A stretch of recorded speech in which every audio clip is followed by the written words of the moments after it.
Olá! Teologia da continuidade e da descontinuidade, também chamada de doutrina, teoria ou regra. Estamos falando sobre um dos métodos aplicáveis para a compreensão das Escrituras. Só preferimos não chamar de teoria, porque a palavra de Deus não fica na teoria, é regra de vida e prática. Também ressaltamos que se trata de um recurso, de uma ferramenta secular, mas que, embora seja assim secular, é útil e apropriada para a aplicação na eficaz compreensão das Escrituras. A regra da descontinuidade. Essa diz respeito do cumprimento de textos do Antigo Testamento, que, tendo se cumprido uma vez, não vão se cumprir novamente. Fatos que já aconteceram. Em contrapartida, a regra da continuidade se aplica em cumprimentos de textos que, já tendo se cumprido uma vez ou que vão se cumprir uma vez, ainda tem a possibilidade de repetidas vezes se cumprirem. Em ambos os casos, são textos que envolvem doutrinas, leis, mandamentos e profecia. Dessa vez vamos nos deter em alguns textos proféticos. Admitimos haver uma vastidão de textos, mas os citados aqui bastam para disponibilizar a você que ama a palavra de Deus uma importante ferramenta para a sua compreensão. Seja como for, é preciso amar de fato as Escrituras Sagradas, senão não haverá regra que facilite a compreensão delas. A propósito, o livro Adoração e Expressão, de minha autoria, promove uma melhor compreensão das Escrituras no tema que se propõe. Vamos começar.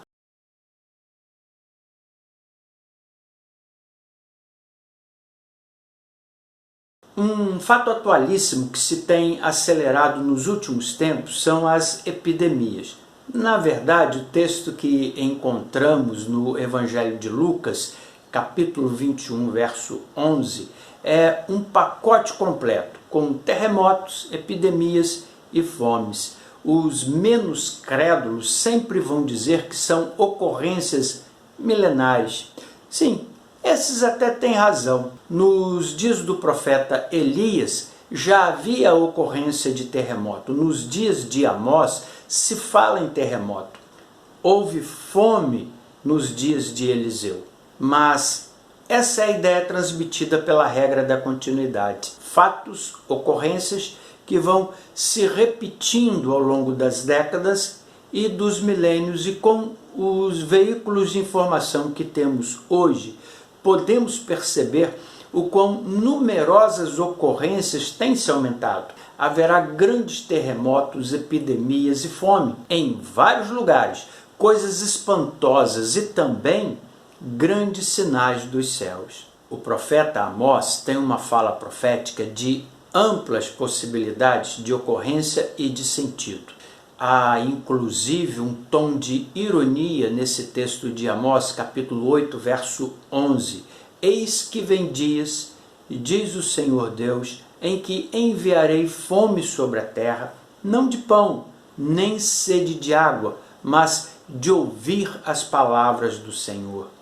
Primeiro, vamos lembrar que a liberdade de expressão, nesse caso religiosa, não é a mesma em todos os países para os dias atuais.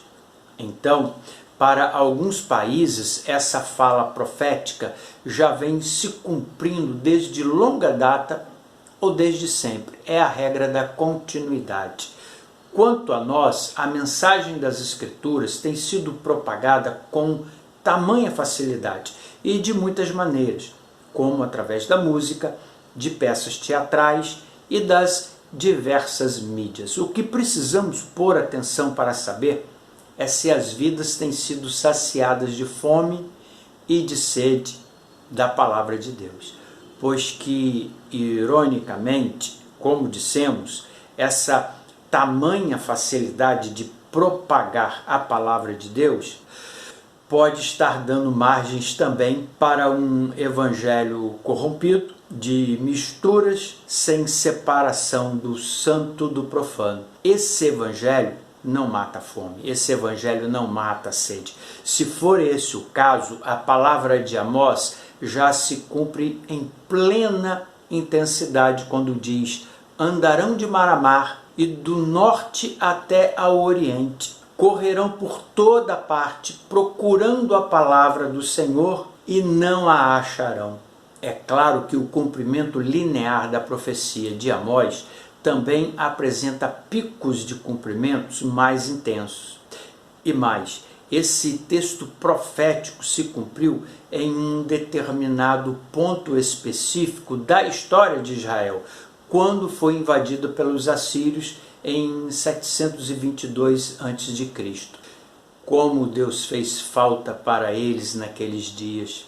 Amós se dirigia para o povo de Samaria de seu tempo, porque ele assim concluiu: os que agora juram pelo ídolo de Samaria e dizem: como é certo viver o teu Deus Adã, e como é certo viver o culto de Berseba, esses mesmos cairão e não se levantarão mais. A saber, Dan e Berseba eram locais situados nos extremos de Israel. O profeta estava denunciando a idolatria de ponta a ponta em Israel. Ele estava prevenindo o povo que ainda era tempo de buscar e de louvar ao Senhor, porque quando resolvessem fazê-lo, poderia já ser tarde demais. O profeta poderia não ter a dimensão exata do alcance futurista de suas inspirações proféticas se Deus não o informasse. A propósito, nos tempos de exílio, Daniel recebeu uma mensagem pelo qual assim foi-lhe informado: vai, Daniel, porque estas palavras estão encerradas e seladas até ao tempo do fim. Percebemos dessa forma que uma profecia ou um texto profético pode definitivamente ter se cumprido uma única vez, ou seja, não se deixe levar por mensagens que alimentam esperança de algo que se cumpriu e que não vai se cumprir novamente, principalmente porque foi dirigida única e exclusivamente para os israelitas. Nesse caso, dizemos que houve um cumprimento descontinuado. Todo lugar que pisar a planta do vosso pé, desde o deserto, desde o Líbano, desde o rio Eufrates, até ao mar ocidental, será vosso. Perceba a geografia citada: Líbano, deserto, rio Eufrates. Já vi gente se meter em dívidas se firmando nesse texto de Deuteronômio, comprando lojas, carros e depois não tendo como que pagar. Prosseguindo, pode-se cumprir um texto das Escrituras especificamente em um tempo determinado, mas pode continuamente ir se cumprindo ao longo dos anos, décadas e milênios, sendo que sempre haverá picos de cumprimento.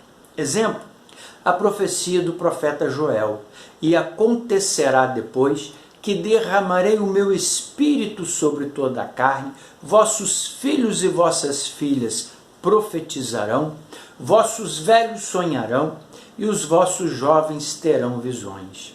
Essa mensagem profética de Joel se cumpriu 50 dias após a ressurreição do nosso Senhor Jesus Cristo. Livro de Atos, capítulo 2, versos de 1 ao 18.